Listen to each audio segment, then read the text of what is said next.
खुश आमदीद। आज हम बात करेंगे पैगंबर हारून की और ये देखेंगे कि उन्होंने तारीख के एक बहुत बड़े इल्हामी मिशन में अपने भाई के सबसे अहम और फसीह साथी का किरदार कैसे निभाया। यही वो सवाल है जो हज़रत हारून की कहानी के बिल्कुल मरकज़ में है। सोचिए, क्या होता है जब किसी लीडर का सबसे बड़ा साथी उसके पास ना हो।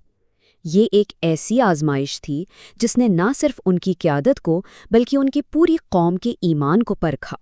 अच्छा, इन दोनों भाइयों की इस गहरी शराकतदारी को समझने के लिए हमें सबसे पहले उस दौर में जाना होगा, उस जुल्म से भरे माहौल को देखना होगा जहां उन्होंने आँख खोली थी।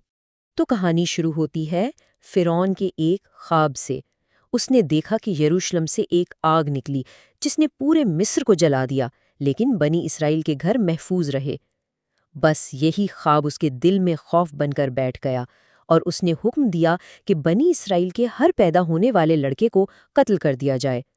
लेकिन फिर उसे ख्याल आया कि अगर सब मर गए तो गुलामी कौन करेगा। तो उसने पॉलिसी बदल दी। अब 1 साल बच्चे कत्ल किए जाते और 1 साल छोड़ दिए जाते। और इसी अजीब और जालिमाना निज़ाम में हारून उस साल पैदा हुए जब जान बख्शी जा रही थी, जबकि उनके छोटे भाई मूसा की पैदाइश कत्ले-आम वाले साल में हुई। उस वक्त बनी इसराइल की हालत बहुत ही ख़राब थी। वो ग़ुलाम थे, उनसे सख्त मेहनत मजदूरी करवाई जाती थी जिसका कोई मुआवजा नहीं मिलता था। और ये सब एक ऐसे हुक्मरान के दौर में हो रहा था जिसे मिस्री अपना देवता मानते थे। उनके लिए आज़ादी का कोई रास्ता नज़र नहीं आता था। कई साल बीत गए और फिर वो वक्त आया जब हज़रत मूसा को फ़िरौन के पास जाने का हुक्म मिला। इस बड़े मिशन के आगाज़ पर उन्होंने सबसे पहले अपनी एक कमज़ोरी का इतराफ़ किया और फिर अपनी सबसे बड़ी ताकत यानी अपने भाई हारून को मदद के लिए मांगा। हज़रत मूसा ने बहुत आजिज़ी से कहा, ऐ मेरे रब, मेरी ज़बान की गिरा खोल दे ताकि लोग मेरी बात समझ सकें।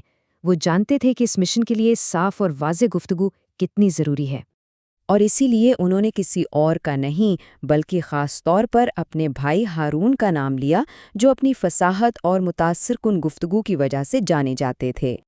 और ये बात बहुत अहम है, ये सिर्फ एक मददगार की दरख्वास्त नहीं थी, नहीं, बल्कि ये एक ऐसे पार्टनर की दरख्वास्त थी जो इस अजीम मिशन में उनके साथ बराबर का शरीक हो।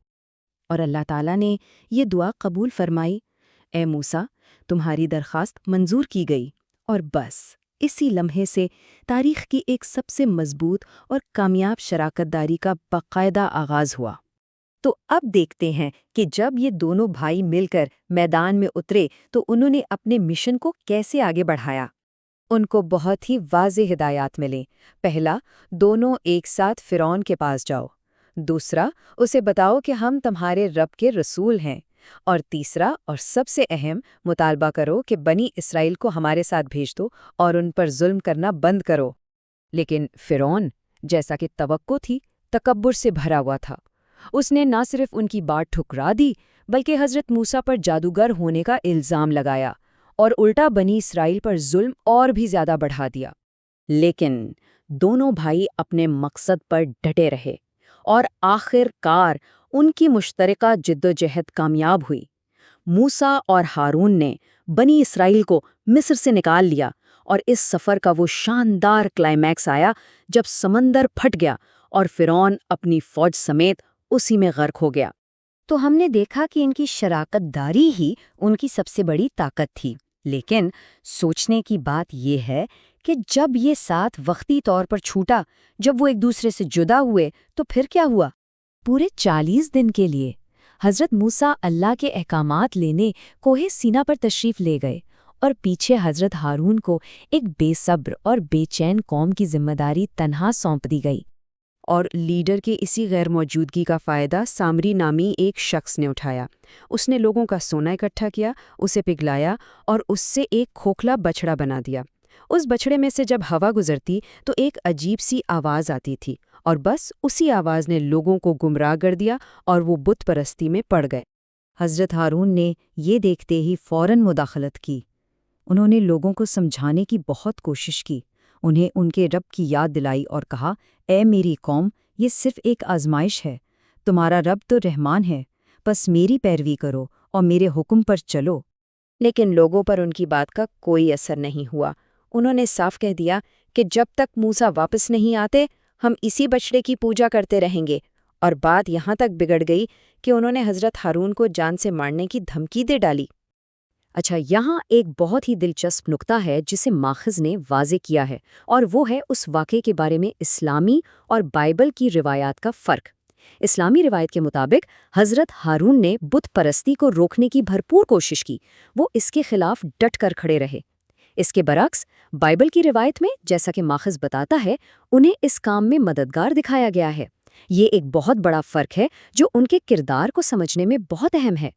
تو جب حضرت موسیٰ واپس آئے اور انہوں نے اپنی قوم کو بچھڑے کی پوجا کرتے دیکھا تو ظاہر ہے وہ شدید غصے میں تھے، اور ان کے غصے کا پہلا نشانہ ان کے اپنے بھائی بنے۔ یہ ایک بہت ہی شدید منظر تھا۔